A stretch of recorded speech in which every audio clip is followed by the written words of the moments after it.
뿌려져 있고 우리는 그 주님의 흘리신 보혈의 피로 말미암아 우리의 모든 죄가 깨끗이 씻음을, 먹물보다 더 시커먼 죄가 흰 양털처럼 깨끗이 씻어졌음을 믿으시기 바랍니다. 오늘 우리 다 60이 넘으시고 70이 넘으신 노래에 맞춰서 박수를 쳐주고 환영해주고 하는 데가 있으면 나와보라 가세요. 여러분 70이 넘으신 분 할아버지들이 노래방 가서 노래 부르면 누가 박수 쳐줍니까? 환영해 줍니까? 우리 아버지 하나님의 예수 그리스도의 이름으로 아버지 자녀들 앞에서 이 찬양을 부를 때 온 마음을 다해서 여기에 앉으신 분들이 박수 쳐주고 궁작을 맞춰주는 것이 얼마나 좋으신지요. 노래 나오시지 뒤에서 속삭거려요. 틀리지 않아.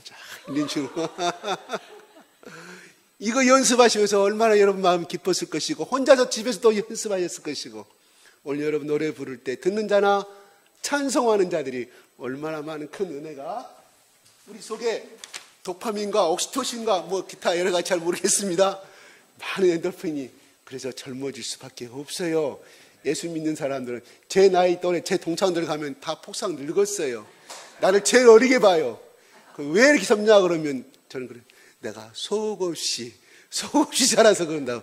그래요. 예수 믿으면 속 없는 사람이 돼요. 왜? 천국만을 사모하기 때문에 단순한 사람이 되기 때문에 복잡하게 세상을 살지 않아요. 어려운 일 다가도 하나님이 나에게 이 시간 복을 주시려고 이 가정을 주시는구나. 곧 있으면 이거를 선으로 바꾸실 것이고 나에게 복이 임할 것이다. 단순히 믿어버리기 때문에 걱정할 시간이 물론 걱정은 있지요. 그들보다는 더 단순하게 살아간다는 사실이에요. 여러분 여기 사진 하나 좀 올려주시겠습니까?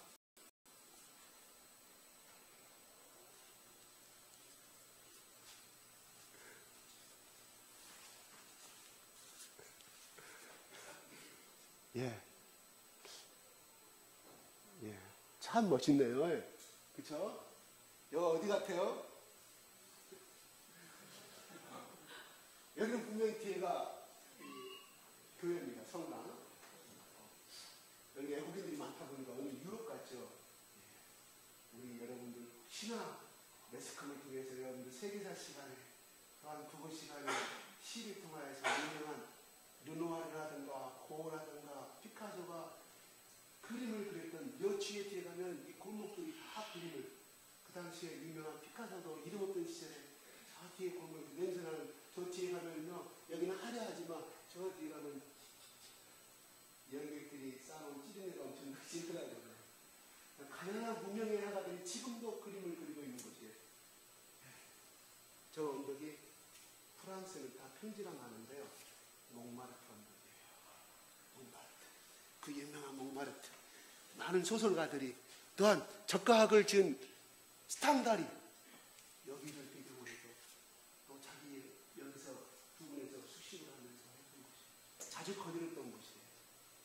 몽마르트, 몽블랑. 몽이라는 것은 여러분 프랑스 말이죠. 몽이라는 것은 언덕, 산이라는 뜻이에요. 마르트는 순교자란 말이에요. 순교자의 언덕이라 이 말이에요. 몽마르트 몰랐죠? 무슨 뜻인지. 그냥 시에 나오고 유명한 사람들 영화배우들 나와서 저기는 어디라고 다녔던 길 촬영 나오면 영화에도 나오면 몽마르트. 순교자 앞으로 딱 저런 사진 보면 순교자의 언덕이었구나. 거기에 저 교회가 세워졌어요.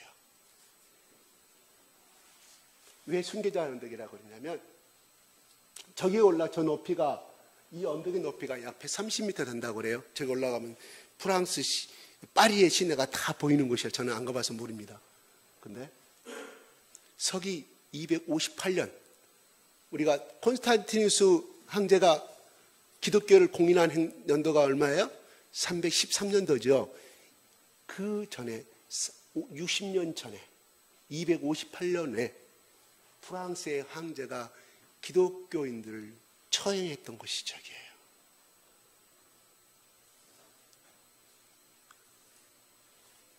그래서 순교자 가운데 목마르다라고 그렇게 이름이 지어졌다고 합니다. 그럼 저 사원의 이름은 사크레켈이라고 한다고 그래요. 사크레켈 성당.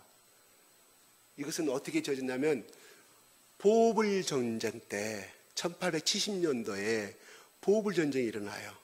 프로이센의 독일군과 그 다음에 프랑스군이 싸움이 붙어요. 붙어서 누가 이겨요? 프랑스가 져요. 2년 동안 전쟁에서 막강한 독일의 군대를 이겨낼 수가 없어요.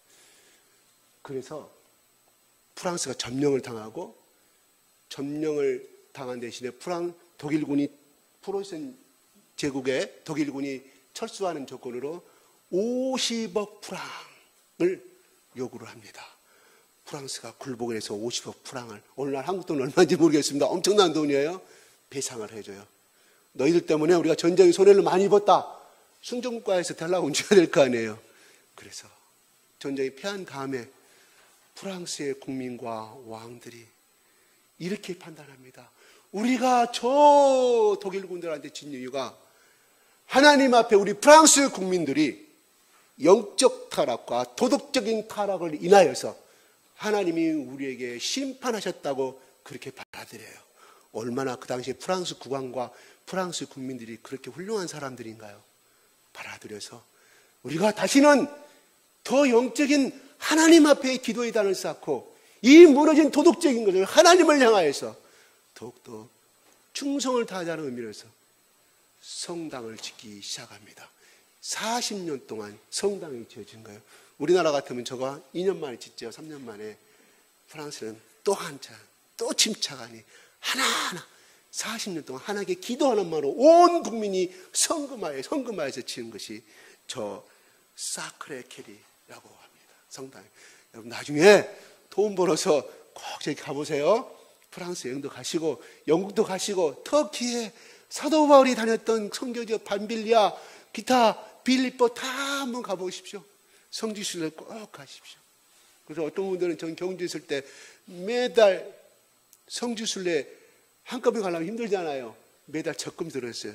교인들끼리 가고자 하는 사람들끼리 매달 10만 원, 20만 원씩 해가지고 그렇게 해서도 뭐 가더라고요. 우리라고 못 갈 수 있습니까?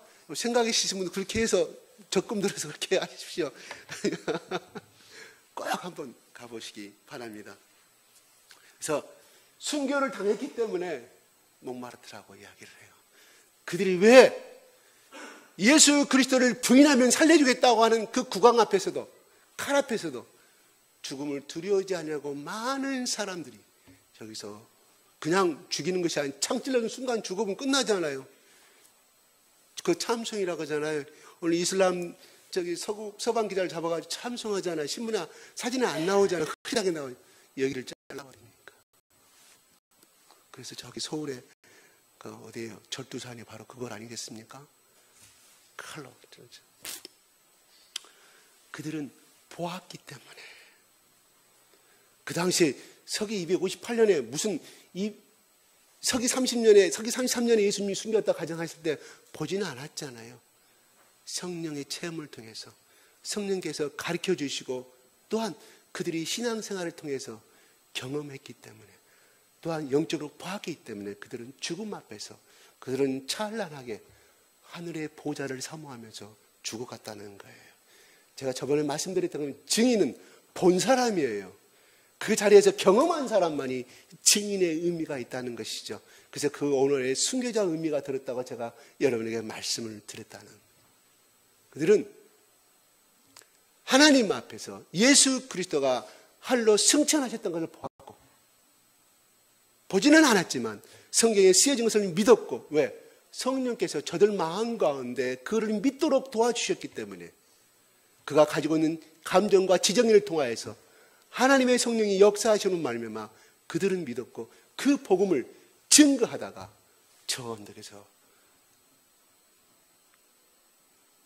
죽었습니다. 그래 육은 죽었지만 저들의 영혼은 하늘로 승천했을 거란 말이에요.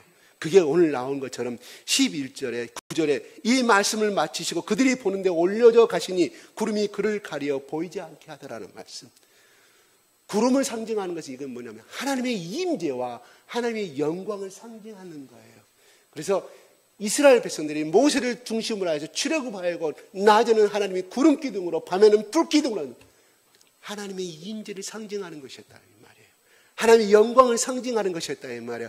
갑자기 맑은 하늘에 예수님이 올라가시니까 구름이 하나님의 임재와 하나님께서 그를 올려져 가시니, 올라가시니가 아니라 올려져 가시니, 누가? 하나님께서 예수 그리스도를 그대로. 그래서 그 구름 상징하는 것은 하나님께 그렇게 하고 계시다는 것을 상징해 주고 있다는 거예요. 누구에게? 바로 예수 그리스도 제자들이 보고 있는 가운데서 올라감으로 말미암아 그들이 하나님께서 우리의 스승 예수 그리스도를 데리고 올라가시는구나를 느꼈을 거라는 사실이에요. 그러면 우리가 이 땅에 사는 동안에 때로는 많은 고난과 때로는 예수 그리스도로 인하여서 많은 기쁨을 얻고 살아가는 것은 사실입니다. 예수님이 약속하신 천국으로 올라가실 때 그냥 올라가신 것이 아니라 그들 올라가시기 전부터 십자가에 죽으시면서까지 정년에도 수없이 그들에게 말씀하셨고 그들 앞에서 증거를 보여주셨다는 사실이에요. 예수님이 실제적으로 부활했다고 가정합시다. 부활하셨죠. 보셨어요. 40일 동안 그들에게 보여주셨는데 하늘로 승천하신다고 그랬는데 어느 날 그냥 예수님이 사라져버렸다고 하면 예수님의 제자들 가운데 그를 믿을 수가 있겠냐는 거예요. 부활하신 것은 믿을 수가 있는데 그 당시에도 죽은 사람이 살아난 것은 있었을 거라 이 말이에요. 오늘날도 그 나오잖아요. 예수 그리스도 안 믿는 사람들이 죽었다가 간에다 집어넣어서 입간하려고 하니까 살아난 것을 가끔 우리 신문을 통해서 나오지 않습니까? 그때도 그런 사람들이 있었을 거라 이 말이에요. 만약에 예수님이 40일 동안 보여주셔서 하늘로 승천한 모습을 보여주지 아니하시고 그냥 사라져버렸다. 그들이 보는 앞에서 하늘로 올라가셨는데 보이지 않는 곳에 하늘로 올라가셨는데 보이지 않는 것을 보지 않았던 사람들은 그렇게 사라져버렸다. 그들이 보는 앞에서 사라진 것이 아니라 보지 않는 곳에 조용히 하늘로 승천했다고 하면 예수 그리스도 제자들이 믿음이 올까요? 사라져버렸네? 어디로 숨어져 버렸다 생각할 거 아니겠습니까? 예수님 그대로 보셨다는 거예요. 그 다음에 그를 쳐다보고 있을 때 두 천사가 나타나서 갈릴리 사람들아 그래요. 그럼 여기에 모인 사람들 누구예요? 예수님 11제자예요. 갈릴리 좋은 사람, 유대인 사회에서 알아주지 않은 좋은 놈의 좋은 놈, 그냥 무시감의 사람, 천대받는 지역의 사람, 하나님 앞에 버림받은 사람으로 취급받는 그 갈릴리 사람들을 예수님이 보여주셨다는 거예요. 천사도 그걸 알고 갈릴리 사람들아, 이 갈릴리 촌놈들아, 이 무식한 놈들아, 어떻게 보면 더 인간적인 표현을 한다고 하면 그런 거예요. 하늘로 올라가신 본 그대로 다시 오리라고 누가? 두 천사가 말합니다. 이것도 한 천사가 말한 게 아니에요. 두 천사가. 그래서 구약 율법에는 그 사람을 고소할 것이 있다면 두세 사람의 증인을 반드시 세웠어야 돼요. 왜? 한 사람만 세면 그 사람하고 나하고 피고인과 원고인이 짜가지고 돈으로 해서 할까봐 두세 사람 이상 있는 곳에 증인을 세우라 했다. 여기서 보세요. 두 사람의 천사가 증언을 해주고 있다 이 말이에요. 하나님은 우리에게 말씀하실 때도 그 당시의 습관을, 그 당시의 간습을 벗어나지 않은 상태에서 그들이 보고 느끼고 하는 그 사고의 방식 안에서 하나님이 두 천사를 통하여서 증언하듯이 오늘날 우리에게도 예수 그리스도를 믿을 때 우리가 갖고 있는 지정이, 우리가 배운 어떤 지식, 경험, 어릴 때 어떤 추억을 통해서 하나님이 역사하시는 거예요. 그래서 어떤 사람들은 예수 그리스도를 믿을 때 뜨겁게 만난 사람이 있고 어떤 사람은 서서히 그 성격에 따라 그 경험에 따라서 하나님이 각기 다르게 역사하신다는 거예요. 뭘 의미합니까? 우리도 그러면 이 사도행전 2장 4절은 혈의 불같이 그것 좀 받았으면 좋겠는데 그럼 내가 더 예수를 더 확실히 믿겠는데 이런 마음이 있을 거예요. 한번 그런 사람들은요 일주일간만 금식 한번 해보세요. 하나님께 매달려 보세요. 오실 수가 있습니다. 오늘날 학자들이 이렇게 말합니다. 120명이 모여서 기도할 때 혈의 불같이 다 보였다는 거예요. 그죠? 보였기 때문에 이렇게 쓴 거예요. 누가가 그 성령의 불, 성령을 표현할 때 불같이 막 불이 우리가 보면 바람 따라서 막 움직이는 불이 그와 같이 성령이 임했다고 이것은 상세하게 자세하게 디테일하게 묘사를 하고 있어요. 그러면 나도 이렇게 받고 싶다고 또 이렇게 말합니다. 학자들은 그 당시에 초대교회이기 때문에 그렇게 하였던 것이지 오늘날에서는 그것은 일어날 수가 없다고 이야기를 합니다. 맞을 수도 있고 틀릴 수도 있습니다. 저는 학자가 아니기 때문에. 그러나 중요한 것은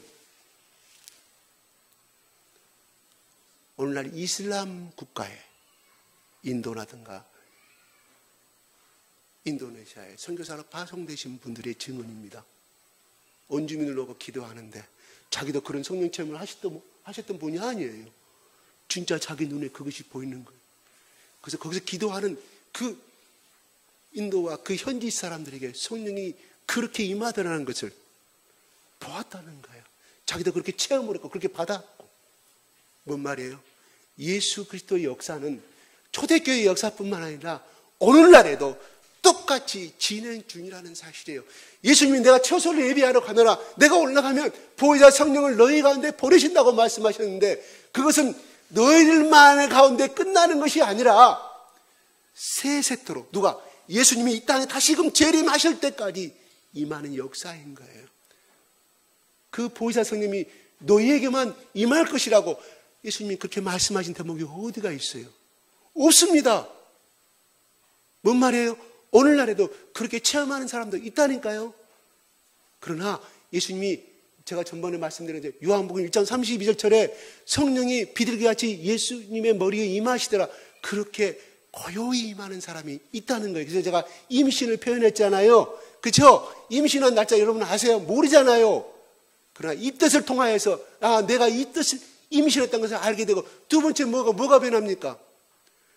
저희 아내는 그때 바가지로 신지를 그렇게 시리신 신지 김치를 갖다가 그렇게 먹고 싶다고. 두 번째 포도. 그 당시에는 포도가요 냉장 기술이 없었어요. 제가 그 인천 시내 일대를 다 돌아다녀서 포도 먹고 싶다고 해서 그 당시에는 없었습니다.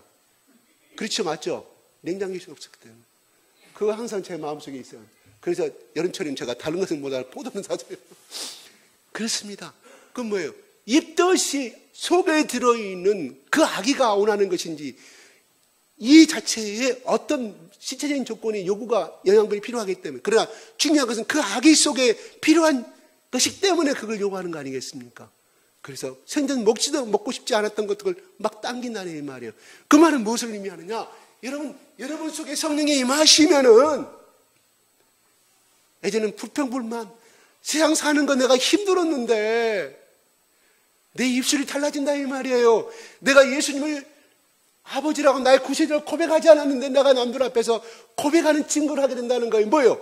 내 속에 들어있는 그 아기 예수 성령께서 그렇게 내 마음을 주장하신다는 거예요. 내 속에 들어있는 그 조그만 생명체의 아기가 신김치를 요구하고 포도를 맛있는 포도와 또한 신과일을 요구하는 것처럼 내 속에 성령이 임하시면 그 현상이 나타난다는 거예요. 그걸 통해서 뭐예요?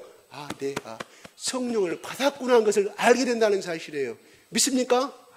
다 여러분 그렇게 경험해 보셨잖아요. 사도행전 2장 4절처럼 나는 안 받았기 때문에 아니라고. 그건 사단의 음성입니다. 그렇게 오늘날도 그렇게 받은 사람도 있고 또 이렇게 받은 사람도 있고 또 안수해서 그냥 신령한 목사님한테 안수 받을 때 또 그렇게 하는 경우가 있어요. 근데 이 성령은 이례적인 것이 아니라 자동차를 여러분 운전하다 보면 만딱 넣어도 일주일 지나면 다시금 또 넣어야 되잖아요.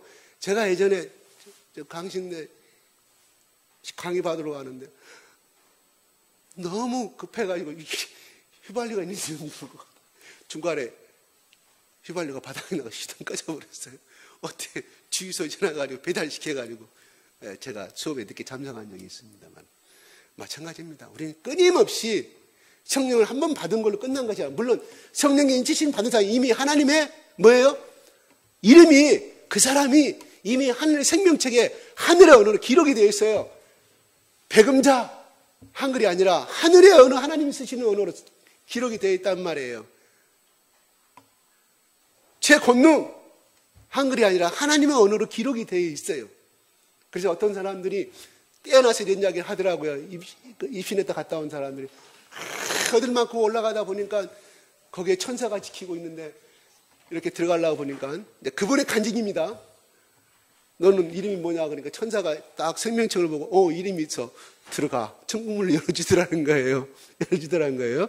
예. 아무튼 다 성경을 뒷받침해주는 하나의 간증입니다. 예, 간증이에요. 자, 여러분의 지갑 속에 지금 돈이 얼마 들었습니까? 빵빵히. 수표가 빵빵히 들어있고, 돈이 현금이 빵빵하고, 내 카드가 빵빵할 때는 되게 마음이 든든하죠. 든든하죠. 저도 돈이 카드가 아무도 없으면 지갑에 돈이 현금이 좀 불안하더라고요. 그냥 급하게 쓸 때가 많으니까. 근데 마찬가지로 내 마음속에 천국을 소유한 사람은 어디든 간에 담대해지고 당당해진다는 사실이에요.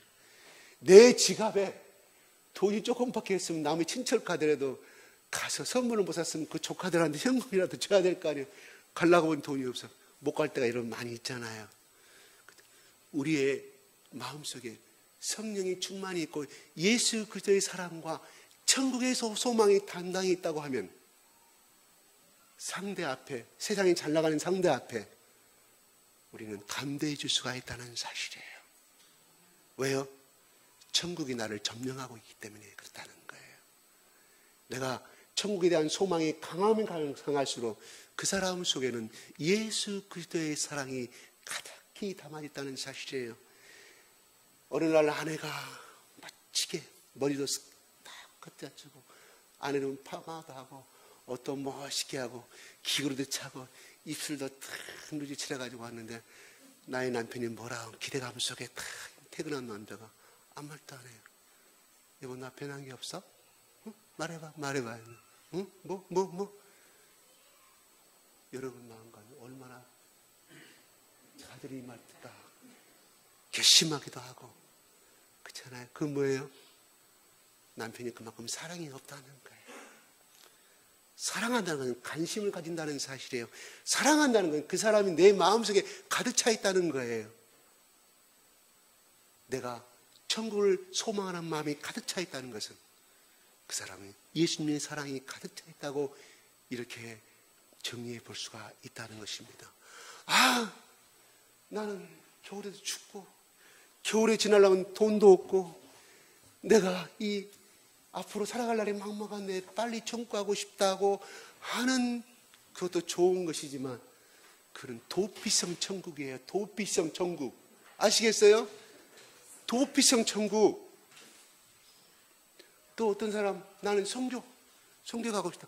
정말 예수의 복음을 들고 내가 저 죽어가는 영혼들을 향해서 내 목숨을 바쳐서 내가 순교하는 마음으로 내가 저들을 향하여 제 천국에 와서 복음을 준 선교사가 되겠다는 사람과 우리 가정 너무 가난해. 나와 부모하고 마음이 안 맞아. 이럴 바는 내가 선교지로 떠나버리고 싶다. 이 집안 나 있기 싫어. 그런 사람도 저는 봤어요. 도피성 선교예요. 뭐예요?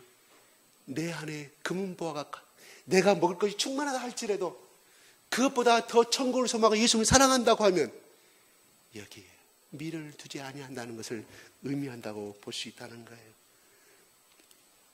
여러분 우리 예전에 여러분 동창들 중에라든가 여러분들 선배들 중에 미국에 이민 참 많이 갔어요. 지금은 그렇게 가지 않아요. 이민 많이 갈 때 보통 이민 신청하면 몇 년 걸려요? 5년. 최 빨라봐야 2년이었어요. 그럼 그 사람들 집안에 한국에다 부동산 삽니까? 가전제품 삽니까? 뭐 사고 그러던가요? 안 사잖아요. 왜? 여기서 사줘봐야 다 놔두고 가야 되고 미국에서는 가지고 갈 수 없고 미국은 더 좋은 곳이 있는 줄 알기 때문에 사지 않은 것을 저는 봤어요. 마찬가지로 우리가 정말 천국을 사랑하고 하나님 나라를 사모하는 자에게는 그런 마음이 임한다는 거예요. 이 세상 것에 더 이상 미련을 두지 아니하게 살아가는, 물론 필수 생활에서 사야 되죠. 냉장고도 사야 되고 오래됐으면. 그것 말고 그렇다는 것입니다. 그들은 예수님이 승천하신 것을 보고 천국을 소망했다는 사실이에요. 아, 예수님이 저렇게 하늘로 구름 위로 올라가듯이 우리도 죽어도 다시 살아서 저렇게 올라가야 되는 것을 알게 됐다는 사실이에요. 두 번째는 그들은 승천한 그 예수님을 보고 뭘 깨닫냐면 예수님의 가르침을 진실임을 알게 됐다는 사실이에요. 예수님이 십자가, 죽으심과 부활과 승천하심을 경험하고 나서야 예수님이 3년 반 동안의 공생애 동안에 자기들이 가르쳐 준 것을 사실이었음을 깨닫게 되기 시작했다는 사실이에요. 그들은 예수님의 설교를 전부 소화시키지 못했던 것을 우리는 잘 알지 않습니까? 계속해서 엉뚱한 소리 하고 우리는 잘 압니다. 그들은 오늘 또 우리도 예수 그리스도의 말씀을 보고 설교도 듣고 합니다. 저도 마찬가지입니다. 지금 성경 말씀이 깨닫지 못한 것들이 아직도 다 깨닫지 못합니다. 그러나 우리가 천국에 가게 됐을 때 성경 66권 그때 예수님이 어떤 말씀들이 사실이었음을 천국 가서 그것을 100% 영접하게 될 날이 오게 될 거라는 거예요. 천국은 자기 마음속에 천국이 있는 사람이면 그 천국이 본다는 거예요. 보여진다는 것입니다. 미국의 속담에 이런 말씀이 있다고 합니다. 사랑이 없으면 자기 눈에도 안 보인다는 거예요. 사랑이 없으면 자기 눈에는 안 보인다는 것입니다. 아내가 새 옷을 하건 파마를 하건 금팔찌를 하든 아름다운 립스틱을 하든 아내를 늘상 사랑하는 마음이 없으면 내 아내가 3만 원짜리 파마 코팅을 했든지 검정색 염색을 했든지 안 보인다는 거예요. 남편들 아시겠어요? 사랑받으려면 뭐래요?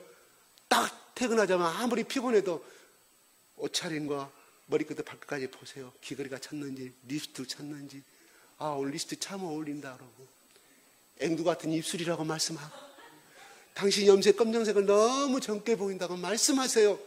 재원 집사 아시겠어요? 그 시간에 밤 12시라도 좋아요. 자고 있으면 그 귀에다 대고 자세요. 당신 잠자는 모습 너무 예뻐. 돈 드는 거 아니잖아요. 영주 목사님, 오늘 당신 왜 이렇게 눈이 예뻐? 화장했어?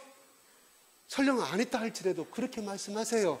오늘따라 정말 눈이 예쁘게 보인다고 실질적으로 50%밖에 안 보이는데 100% 멋있게 보인다고 뻥을 튀기면서 선전하세요. 고백하세요. 그날 저녁에 반찬이 달라질 거예요. 그 다음날 아침에 반찬이 달라질 거예요. 이게 우리 한국 남자들의 단점이고 단점이에요. 왜? 그런 모습을 못 보고 자랐잖아요. 특히 여기 앉은 네 분들은 못 보고 자랐잖아요. 저도 그걸 보고 못 보고 자라서 그런 것을 고백하는 저희 아버지를 못 보고 자랐다 이 말이에요. 그럴 때는 힘들어요. 오늘날 드라마와 연속극 보면 영화에 얼마나 멋진 장면이 많이 나와요. 프로포즈 갑자기 캄캄한 영화관이 쫙 하면서 모든 보는 사람은 무릎 꿇고 다이아몬드 바치고 여성들은 그런 로망을 요구하는 거예요. 요구한 것이 아니죠. 그 문화가 그러니까 그렇게 설령 그렇게 하지 못한다 할지라도 오늘 당신과 내가 만난 지 1년이고 오늘 500일째 날 365일인데 잠깐만 선물해가지고 장미꽃 한 송이에 받쳐보세요. 뿅 가요. 그 큰 돈이 아니지만 여자들은 자그마한 것에 감동하는 것이 하나님이 그렇게 만들었어요. 다이아몬드에 감동하도록 만들었다. 남편들은 죽을 때까지 고생해요. 근데 하나님이 그렇게 안 만드셨어요. 자그마한 것에 감동하도록 하나님이 만들었다 이 말이에요. 그래서 그 여성의 아직도 결혼하지 않으신 분들은 내 여자친구한테 조그만 그렇게 그것도 그냥 주지 말고요. 편지 딱 써가지고 장미꽃 한 송이에다가 자그마한 이미테이션도 좋아요. 돈 없으면 이미테이션 조그만 뿅 갑니다. 그럼 뭐예요? 여성의 마음 가운데 그 아내의 마음 가운데 내가 이 남자를 위해서 죽을 때까지 충성하리라. 죽을 때까지 사랑하리라. 믿습니까? 아멘. 쩍 뒤에 나네. 믿습니까? 강서 지사님 그렇게 하세요. 세원 지사님, 우리 세원 지사님 내가 저렇게 말하도 잘할 것 같아. 이미 하고 있을 것 같아. 좋습니다.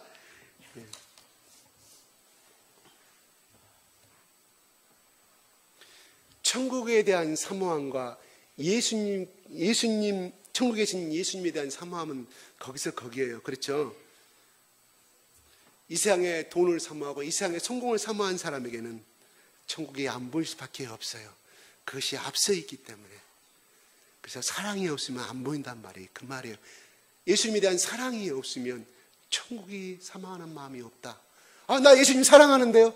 중요한 건 지금 오라고 했을 때 내가 천국을 사모하며 올라갈 수 있는 준비가 언제든지 예스 할 수 있는 사람은 그 사람은 예수님을 지극히 사랑하고 있다는 것을 점검해 주시기 바랍니다.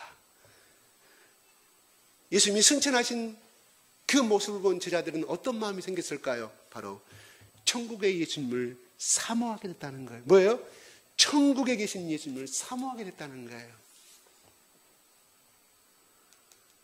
제자들이요, 천국에 올라가신 그 모습을 보고 단번에 그 마음이 들었을까요? 천국에 올라가시면 바로 몇 분 전에 뭐라고 말해요? 이스라엘 나라가 회복할 때가 이때입니까? 천국에 올라가신다고 그러니까, 아니 회복을 시켜놓고 독립시켜놓고 올라가야 되는 뭔 소리 하고 있냐 이 말이에요. 지금 예수님이 기분이 얼마나 상하겠습니까? 그랬던 그 사람들이 천국에 올라가는 예수님을 보고 정말로 예수님을 사모했을까요? 저는 아니라고 봐요. 왜? 그들이 허망한 마음으로 돌아섰을 거잖아. 너무나 많았을 거라 이 말이에요. 끝까지, 처음부터 끝까지 뭐예요? 죽기 전에도 마찬가지고 부활하신 다음에도 오직 이스라엘 독립, 이 예수님이, 스승님이 이스라엘 나라의 왕이 되는 거. 3년 6개월 동안 그걸 쫓아다녔던 사람들이 몇 년이에요? 3, 6, 18, 약 1200일을 두고 쫓아다녔던 사람, 그 생각이 하루아침에 바꿔질 것 같아요? 아니잖아요. 치맛바람, 그때부터 이상은 제가 설명했죠. 그들의 부모가 와서, 아이고 예루살렘 올라서 왕이 되시면 내 아들 요한, 내 아들 야고보 생각해 주시고 오른편에 앉아주시고 왼편에, 그렇게 부모가 더 부탁하잖아요. 성경에 그렇게 써 있지 않습니까? 무엇을 의미하냐면 우리 자신이, 우리는 예수님이 지금 이 세상에 나타나고 우리가 3년 반 동안 우리에게 가르치면 우리는 안 그럴 것 같죠? 천만의 말씀 똑같아요. 물론 성경을 다 보고 2000년 전에 우리가 오셔갖고 우리가 제자가 되셨다고 우리도 똑같다는 사실이에요. 왜? 우리가 보고 내일 아침에 일어나서 뭐예요? 아이고 오늘 아침에 밥은 무슨 반찬으로 할 것이며, 오늘 저녁엔 쌀이 없는데 밥을 사야 된대, 쌀을 사야 된대. 이런 가운데 생활하다 보면 항상 눈에 보이고 있기 때문에 그 과정 중에서 거기에 자꾸 얽매일 수밖에 없는 것이 우리의 본성이라 이 말이죠. 그러면 그들이 올라갈 때 그들 속에는 한쪽에는 허망한 마음이 있었을 거란 말이에요. 다시 말해서 닭 쫓던 게 지붕 쳐다보는 거. 독립, 왕. 여러분, 정권이 바꿔질 때마다 누구예요? 다 거기에 있던 사람들 새롭게 다 좋은 자리에 가잖아요. 강주시장 자리도 그렇고 도지사가 되더라도 다 거기에 선거 참모들 다 요직에 앉지 않습니까? 그분들이 그것이 있기 때문에 거기에 충성하고 가는 거예요. 왜? 거기에 따라가면 이분이 당선되면 돌아오는 보상이 있잖아요. 그 보상을 나쁘다고 할 수는 없죠. 그게 우리 인간의 본성이기 때문에. 예수님 따랐던 사람도 그렇다 이 말이에요. 하늘로 올라가 버렸단 말이에요. 얼마나 허망했겠습니까? 그들이 또 뭐예요? 독립도 있지만 두 번째 뭐예요?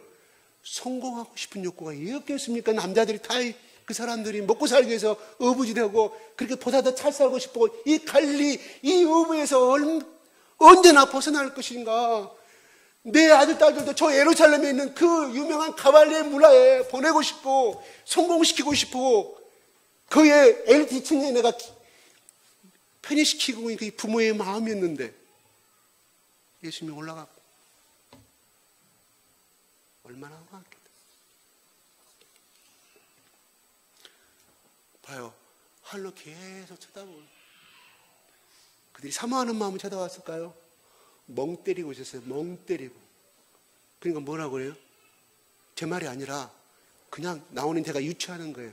천사들이, 두 천사가 어찌하여 하늘만 계속 쳐다보고 있느냐, 멍 때리고 있느냐, 이거에 멍 때리고, 그 말 속에 너희들은 진실로 천국을 사모하는 마음이 없다는 것을 깨우쳐 주는 거예요.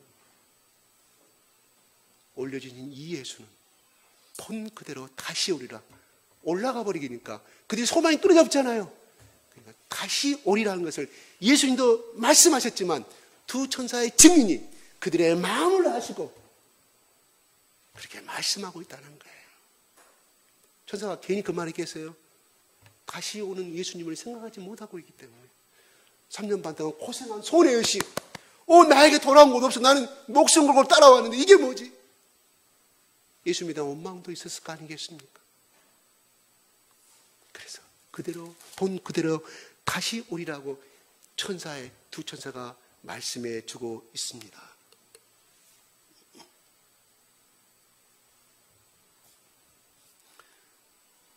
만약에 여러분의 남편이, 여러분의 아내가 해외 나가서 돈을 벌고 살고 있는데 여기 한국에 남아있는 아내나 남편이 자꾸 미국으로 돌아와라, 내가 해외 지사에 그러면 자꾸 오라고 말했을 때, 나 여기가 좋아, 돈만 버네, 돈만 버는 최고야 했을 때 그 부부의 사랑은 정상일까요?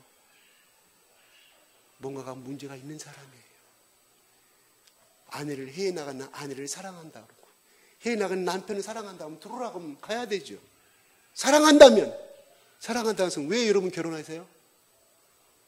떨어져 살기 싫으니까. 오늘 헤어지면 헤어지기 싫어. 밤 12시 1시까지 저 있어. 이게 전날에 오늘날 사랑이에요. 사랑하기 때문에 같이 있고 싶은 거예요. 그래서 결혼하는 거 아니겠습니까? 합법적으로 같이 있고 싶어서. 그런데 어느 날 아내 보고 해외 와서 같이 살자고 해도 당신 돈만 보내줘. 걱정 없어. 분명히 그 아내나 남편은 문제가 있다는 거예요. 다시 말해 자기 사랑하는 남자이나 다른 아내가 있다는 거예요. 꼭 그렇다는 건 아니지만 사랑하지 않는다는 것을 말합니다. 마찬가지로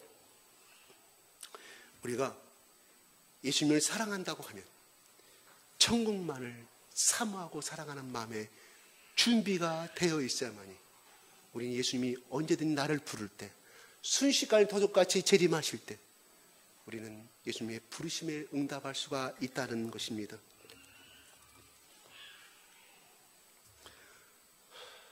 (55분이) 된 것이 아니라 제가 말씀 전한 지 30분 됐거든요. 여기서 끝마치겠습니다. 저는 한마디만 1분만 마치고 있습니다. 예수의 승천에 대해서 제가 여러분에게 다시 한번 같이 생각해 보자는 마음에서 제가 이 말씀을 드렸고, 승천하셨다는 것은 다시 오심을 의미합니다. 다시금 재림하신 것을 의미합니다. 이스라엘 유대인 백성들은 첫 재림의 구세주를 기다리고 있고요. 우리는 두 번째 재림의 예수 그리스도를 기다리고 있습니다. 그래요. 당장은 오시지 않을 줄 모릅니다. 그들이 다시 오겠다고 천사들이 말했던 것은 바로 1년 안에 자기들이 살아생전에 오실 것을 믿었다는 거예요. 다 복음서에 보면 뒤에 갈라디아서나 로마다 교리서라 하거든요. 거기 보면 곧 오실 것을 믿었어요. 그렇기 때문에 불붙는 신앙으로 그들은 성령 받아서 그 일을 행할 수가 있었다는 사실이 1000년이 가도 오늘날 2019년입니다. 18년이 가도 예수님은 오시지 아니합니다. 중요한 것은 예수님이 왜 하나님이 언제 몇 월 며칠 날 몇 시에 오시겠다고 말하지 아니하신 것은, 중요한 것은 언제 들림받냐가 중요한 것이 아니라 너희들이 어느 순간이나 어떻게 하나님 앞에 살아가는 것이 더 중요하기 때문에 그렇게 말씀하셨다는 것입니다. 그래요. 오늘 지난 일주일 동안에도 여러분 마음과 때로는 좌절감을 갖고 있던 사람도 있을 것이고, 또 실망도 갖고 있었던 사람도 있을 것이고, 또 내 노후에 어떤 문제가 생겨서 내 노후에 비참한 마음도 가졌던 사람도 있을 것이고, 여러 세안 속에 살았을 것입니다. 중요한 것은 우리는 이미 영생을 이미 얻었다는 사실이고, 어느 순간 우리가 죽어도, 또한 잠을 자다가 내가 심장마비로 죽었다 할지라도, 심근경색으로 죽었다 할지라도, 길을 가다가 교통당한 총알지라도 그분의 영혼은 하나님의 것이기 때문에 언제든지 그분은 예수님이 계시는 천국, 내가 사모하는 신랑이 계시는 그 예수님이 계시는 그곳, 우리는 그것을 사모하고 갈 수가 있다는 사실입니다. 그래서 계시록 말씀 한번 제 하나 좀 올려주시겠습니까? 시작. 볼지어다 그가 구름을 타고 오시리라. 각 사람의 눈이 그를 보겠고 그를 찌른 자들도 볼 것이요 땅에 있는 모든 족속이 그로 말미암아 왜곡하리니 그러하리라. 기도하겠습니다. 주여 아버지 하나님, 2000년 전에 우리 주 예수 그리스도께서